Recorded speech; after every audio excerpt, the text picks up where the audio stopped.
Hello everyone, welcome to my video.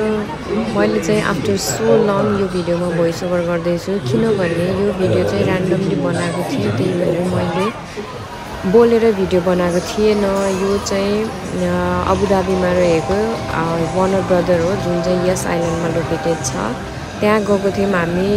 यस्तो दामी ठाउँ रहेछ यो, इन्डोर हो सबै हैन, तर नेचुरल पार्कहरु जस्तो छ के यो, एकदम राम्रो छ, आर्टिफिशियल हो। अनि तपाईहरु पनि यदि अबुधाबी दुबई कता युएई भित्र हुनुहुन्छ भने यो चाहिँ एकचोटी भिजिट गर्नुपर्ने नै ठाउँ रहेछ। मलाई यस्तो आनन्द आयो यो ठाउँ भिजिट गरेर। यहाँ चाहिँ खेल्ने कुराहरुको अप्सन यति धेरै छ। यो एउटा सिटी जस्तै लाग्छ, युरोपियन सिटीहरु जस्तो लाग्छ हैन। भित्र गइसकेपछि यस्तो दामी छ, त्यो स्काईहरुलाई पनि यति नेचुरल भाइब दिएको छ नि। अनि यो बोट भयो, यो बोट खेल्दा यस्तो रमाइलो हुन्छ नि, कुरै नगर्नु। तर टिकट चाहिँ quite expensive. It cost maybe 345 or 350 dirhams। यो भनेको अलिक एक्सपेन्सिभ नै पर्छ है। अब हामी चाहिँ तर फ्रीमा हाम्रो कम्पनीले लगेको भनेर गएको हो, नत्र भने त्यत्रो धेरै पैसा तिरेर चाहिँ गइदैन जस्तो लाग्छ। एनीवे मेरो साथी बहिनीहरु चाहिँ गेम खेल्न गयो, म चाहिँ एकदम डरपोक भएको भएर म चाहिँ गेम नखेली यतिकै राउन्ड लगाएर हिँडेको। तर मैले एक दुईवटा गेम चाहिँ खेलेँ जुन चाहिँ एकदमै रमाइलो थियो। यो भयो, यो बोट वाज सो अमेजिङ। इधर नहीं आएगा क्या गिरेगा?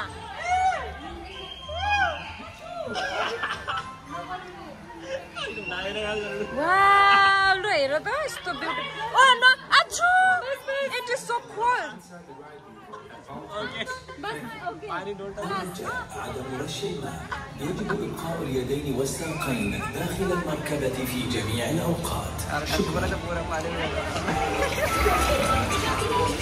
found this last night. Oh, Wilma, it's darling. I can't wait to show it off. I can't roll these Pronto burgers myself. Take one of those burgers from my factory, Bob.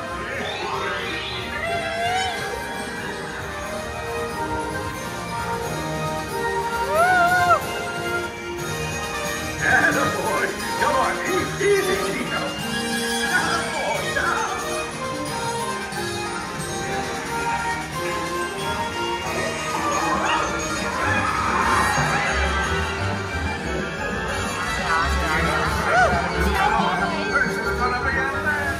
ओइ तर अगाडि धेरै आउँदैन रहेछ है पानी। धेरै आएन। पछाडीको मान्छे पछाडि धेरै आयो। Hello hello.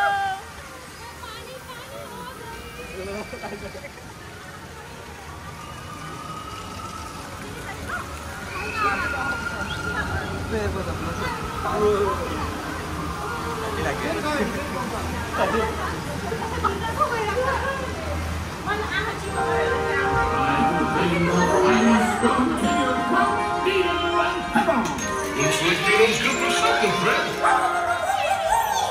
This is the best stone patio I've ever been to. It's the only stone patio you've ever been to. And it was the best, just like you, Wilma. यो कसैले पनि भन्दैन यो आर्टिफिशियल स्काई हो भनेर। यस्तो दामी बिल्डिङहरु पनि यति ठुलो ठुलो छ है, यस्तो रमाइलो ठाउँ छ के।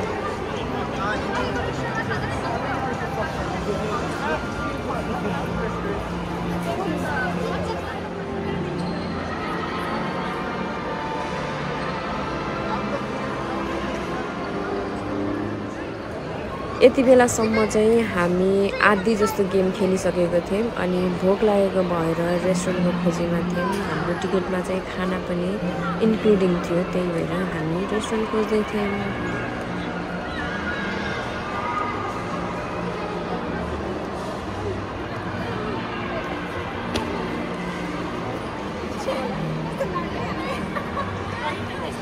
फाइनली हामीले चाहिँ यो रेस्टुरेन्टमा जाने डिसिजन गर्यौँ। यो रेस्टुरेन्टको नाम चाहिँ हल अफ डुम भनेर थियो। अनि हामी यहाँ गएको त नेपाली दाइ हुनुहुँदो रहेछ, हामीलाई कति धेरै कम्प्लिमेन्टरी पनि दिनुभयो। Thank you so much. Price नसकेसम्म म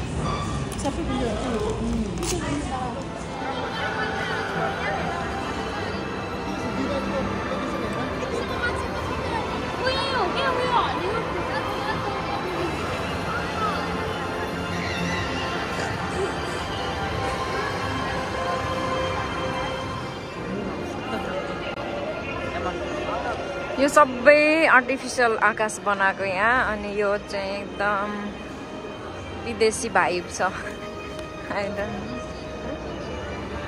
यो चाहिँ एकदम विदेशको यो अरू यो मिडल इस्ट होइन अरू देशको स्ट्रिट हो जस्तो क्या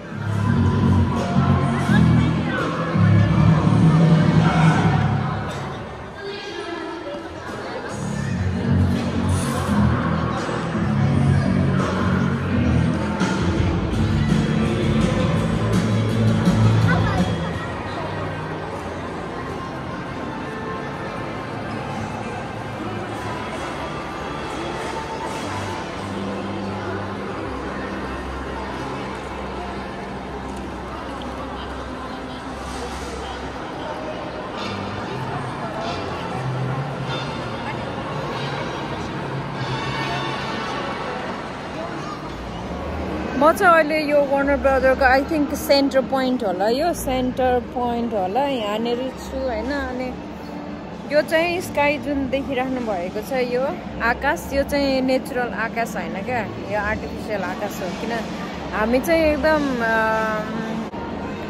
इन्डोरमा छौँ तर यो चाहिँ आउटडोर जस्तो देखिन्छ यहाँको स्ट्रिटहरू हेर्दा तर यो आउटडोर चाहिँ होइन यो इन्डोर हो किनभने यो आर्टिफिसियल स्काई हो यो प्लान्ट पनि आर्टिफिसियल प्लान्ट हो उता यो चाहिँ कार्टुनहरूको ल्यान्ड रहेछ यहाँ चाहिँ यो पनि आर्टिफिसियल नै हो